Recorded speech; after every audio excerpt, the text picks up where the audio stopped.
Well, what a roller coaster of a 24 hours, Bitcoin breaking as low as 66,000 and then heading to retest 69K, all on the back of a moment in history. Where were you when Donald Trump ultimately announced he was going to be the president for cryptocurrency? Well, we're going to break down a couple of bits that came out of that speech and, more importantly, how realistic were some of the things that he said. Can he get rid of Gary Gensler? How can he move the treasury? And much more in this video. So if that's the sort of content you like the sound of, make sure you hit that like and subscribe button.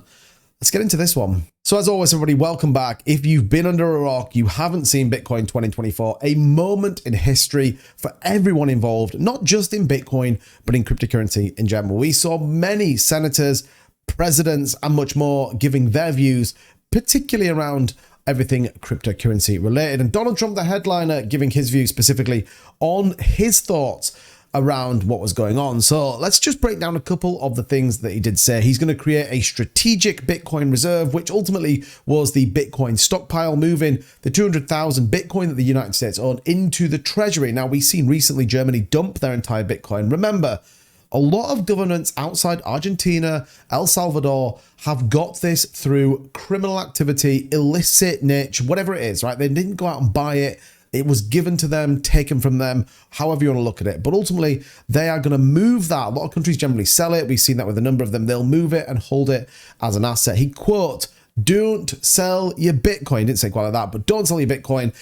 He is obviously looking for clemency around Ross Ulbricht, which a lot of the Bitcoin community were wanting. So that was a big moment, banning the issue of CBDCs, protecting self-custody and those mining it. Remember, mined, minted, and created in America is one of the strap lines that he came out with, as well as providing electricity en masse. They're going to drill, his quote, baby drill, and ultimately Bitcoin going to the moon. And one of the things that I think got the biggest roar was firing Gary Gensler. Now, for those of you, as I have been in cryptocurrency for a long time, feel Gary Gensler is, well, he's the Jekyll and Hyde. He once was very pro-cryptocurrency. Now he is the absolute blocker to all things adoption. And this was a very interesting point. Now, a lot of this isn't going to be available on the first day he gets into office. We have to remember there is a number of things he's going to have to go through, particularly Gary Gensler, particularly Elizabeth Warren, and even just moving the treasury around. It isn't going to be a case of that he says and everyone jumps. So realistically, how possible is it? Well, there's been plenty of cases in the past where we've seen presidents trying to remove certain policymakers or people in certain positions. And actually, we can see it here. Back in 2015, the SEC versus Belinda Robinson, they tried to remove them as part of that. And it was all these cases largely rest on stipulation from 2010 Supreme Court, where parties agreed the SEC commissioners could only be removed for cause. So this is ultimately they've done something wrong or deliberately done something against their, position within it. However, this is the interesting part. You can take this one.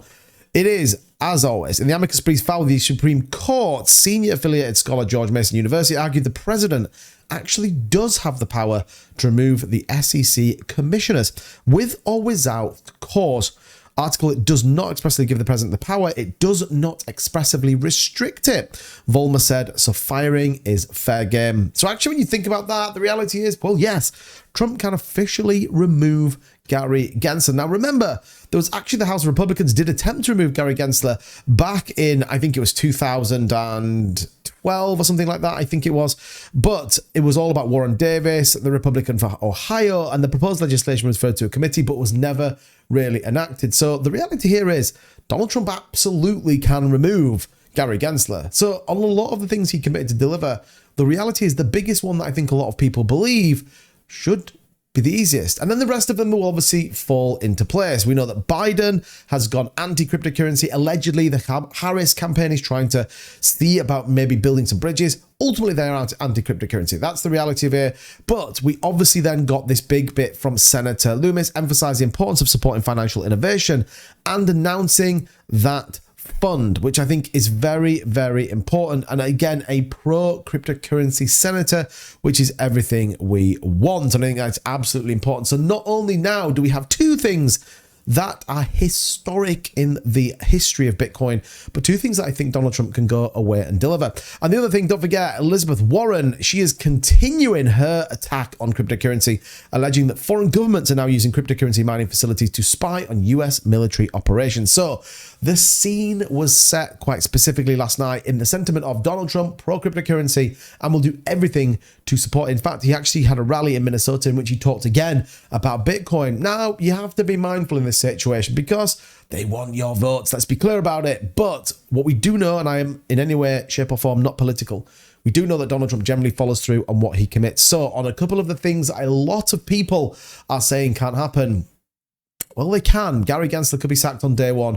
And more importantly, the war on cryptocurrency through those people, Elizabeth Warren, Nancy Pelosi, and many others, absolutely could find themselves in hot water on the back of it. So on the back of that, what happened with the price? Well, the price was incredibly volatile. I took a chance. I talked about this on my live stream, and I actually traded leverage on MEXC. There's a link down in the description if you want to sign up and trade some leverage over there.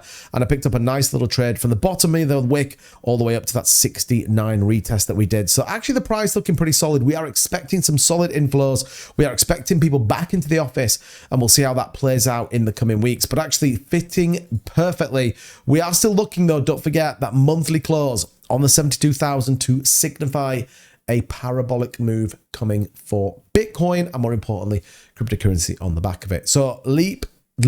So keep an eye out on what's going on with it in order to make sure you make as much money as possible. Make sure you hit that like and subscribe button, though. If you enjoyed this content, drop in the comments down below, though. Let me know, are you pro-Trump or not? I'm curious. If you're into crypto, you must be. We'll see. As always, thank you so much for watching the video. Hit that like and subscribe button for more, and I'll see you soon. Bye-bye.